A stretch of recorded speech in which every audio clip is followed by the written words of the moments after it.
Seimas. I'm a Scorpio and I like long walks on the beach. This is Andrew Mathesoon. I'm a Leo and I like candlelight dinners. Wow. And this is Santa Cruz Sentinel's double coverage for week 5. We're halfway through the season. It's gone by so fast. It has. Yeah. It's flown by. It's flown by. This is our previews though for the upcoming week. Let's get right into it. Enough wasting time. Enough banter. We have clearly wasted plenty of time so far. First game, Aptos at St. Francis. I should take that back. It's versus St. Francis at Cabrillo College, 7:30 p.m. Obviously, Mariners kind of have two teams in the opposite spectrum right now, at least. Mariners are the defending league champs. St. Francis battling injuries and numbers and having difficulty putting points on the board right now. Your thoughts? 4. Hold them up. It's going to be the 4th straight win for Aptos. All systems go. They're running the ball incredibly well. Looks like they're playing some pretty good defense. They shut out Santa Cruz last week. Yeah. They won 3 straight, so Aaron McInerney probably had a pretty big day. A guy who won't have a big day, and it's not meant to be a knock, is Joey Aliati. Supposedly has a broken leg and will be out for the rest of the season. Yeah. I don't expect that to slow down this freight train known as the Mariners in any way, shape, or form. Are they known as the freight train? Well, they are this week. Okay, yeah. Obviously, St. Francis battling injuries, like I said. They were without Nick Sander, their quarterback, last week. They went to war with Matt Clifton. Also, Jonathan Carmona was banged up. He didn't play, but they're hopefully to get these guys back this week.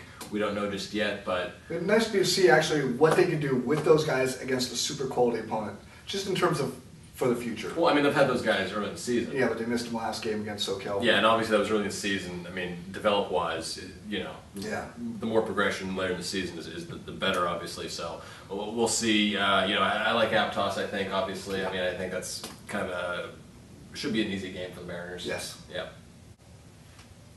Santa Cruz hosting SLV. Very said so well. Yeah, well, a lot of initials, acronyms.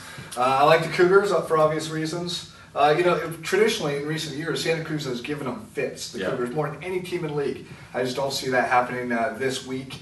Obviously, Santa Cruz has a bunch of talented players, guys like Ashton Davis and Brandon Laguna, but they're also a little banged up. Alex Morris, who knows if he's going to play at quarterback or not. Yeah, Drake Fenley was the guy last week at quarterback.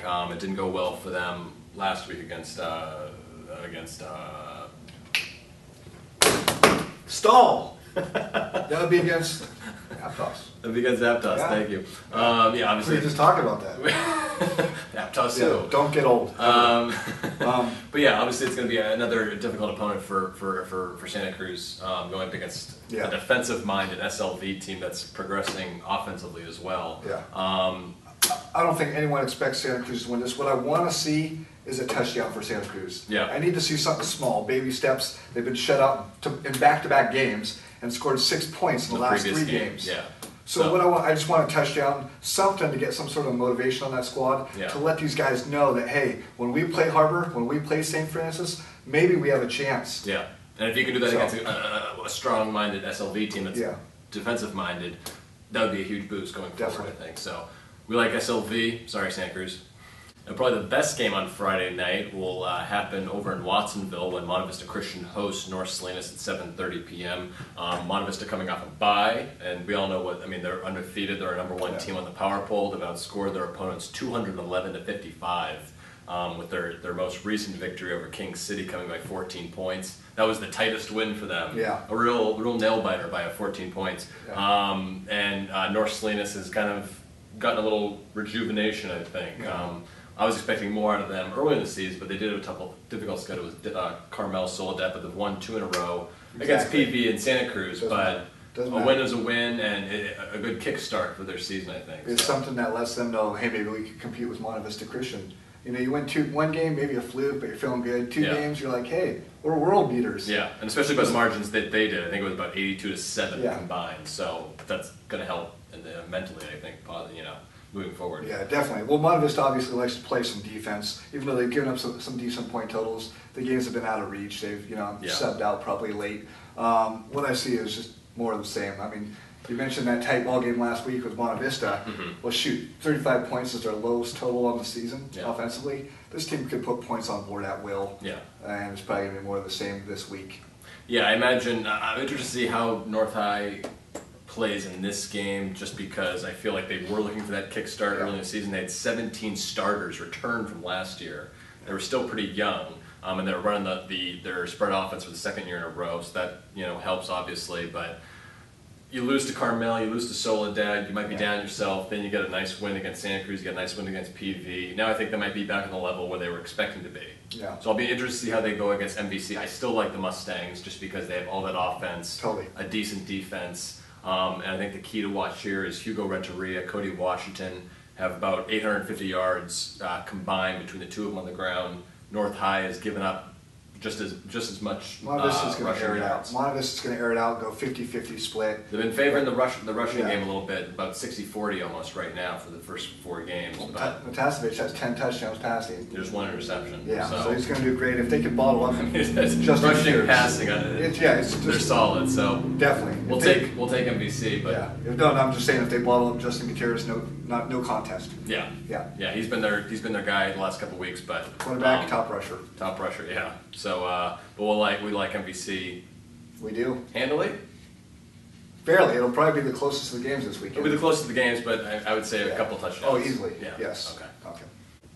And our final game on Friday, Parle Valley hosts Seaside at Aptos High School. Yes, that's a recent change. It was supposed to be at Watsonville High. It's got switched to Aptos, so you've been warned. Okay. Everyone that shows up at Watsonville High on Friday night. And I'm going to warn you that Seaside's pretty good and is going to take it to Parle Valley this week. Yep. But once again, like last week, I want to see if Anthony Cantrell can bust 1,000 yards rushing. He's sitting at 824 yards on the season. That said, the Spartans shut down Fabiano Hale when they played him. Yeah. And so I think more of the same, PV is in SoCal, that they're going to just shut down Cantrell this week. Yeah. Now, I mean, little note, Cantrell needs a little more than 80 yards a game rushing for the rest of the season to set the single season mark. I don't even think that's a question. I think he'll get it. I would imagine. Yeah. I mean, he already had a 367 or something like that in a single game. So he can definitely do 160. He can double that in a game easily. So totally. The thing that might be interesting is that Seaside is coming off a 7-6 victory over North Monterey County. Maybe we just need to give North County a little bit more credit. Maybe it was an emotional letdown for Seaside. They were coming off the big Palma victory the week before. Maybe the blueprint is out on how to slow Seaside a little bit. I mean, I don't think so. They got 4 picks against Michael Turner. I mean, that says something. Well, PV's not going to get 4 picks against them. No, I mean, but what I'm saying is disparity. What I'm saying though is, I mean, I'm not saying PV's going to upset them. I think Seaside will win. But maybe moving forward, and maybe at moments against Seaside, they might be able to do some things that might surprise Seaside themselves. I don't know. Will be pumped up and is the team to do it to put up a 60 spot on PV. And the thing is, when let's say teams like SLV played Watsonville, where there's a height advantage or height disparity at receiver, that's what there is here. Mm-hmm. Seaside has a foot on any defensive back. It's the starting 5 for the basketball team. Really. Yeah, it is. Yeah. And so Michael Turner has 9 touchdown passes on the season to 2 interceptions. I imagine that total grows substantially this weekend. The touchdown side of it, that is. Yeah, and they got 3 big running backs as well. Kenneth Parker, Matt L. Yeah. and Turner, the quarterback. They have about 600 yards combined between the 3 of them. So rushing, passing, they're kind of like an MVC, basically. You mentioned that narrow victory. This is all they care about. High schoolers have a shorter memory than anyone. And that for good reasons, in terms of forgetting losses. You insulting them now? They are 4-0, and that's the only thing they care about. Okay, well, we like Seaside going forward, and they're fine. Yeah, PV will take a loss, unfortunately. Sorry, PV. That's our rundown for Friday with games. It is. Check out our Saturday edition, where you can just look at those 3 games and ignore everything that happened on Friday night if you don't care about those teams. But also make sure you check out Twitter. And check out online, SantaCruzSentinel.com /football. Check out Twitter. Why don't you? Oh, just us on Twitter. Follow the scores.